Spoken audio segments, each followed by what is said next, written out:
Notre Père, le même Père pour tous, c'est l'intercommunion. Dès que je me tourne vers lui, que je l'aime, j'aime ce qu'il aime. Tous les autres, même mes ennemis.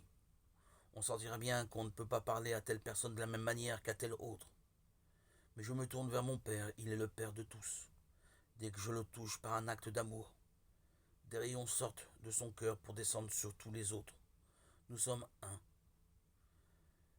bien sûr, mais en Dieu. Si la communion nous unit, ce n'est pas par le rapprochement, disons, de la chaleur humaine. Non, c'est autre chose. Nous immergeons en Jésus les points de la circonférence qui sont tous étrangers les uns aux autres.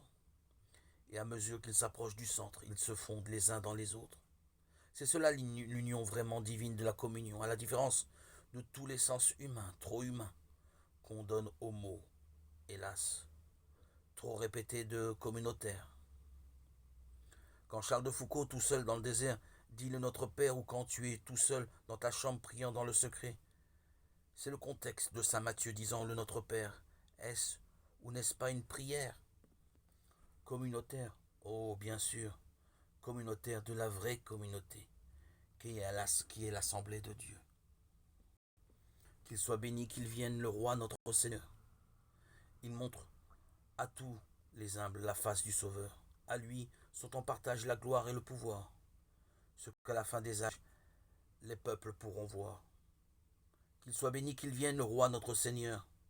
Il donne aux misérables la paix du bon pasteur. Il est doux, il est humble. Son joug sera léger. Et c'est lui qui nous mène jusqu'à la liberté.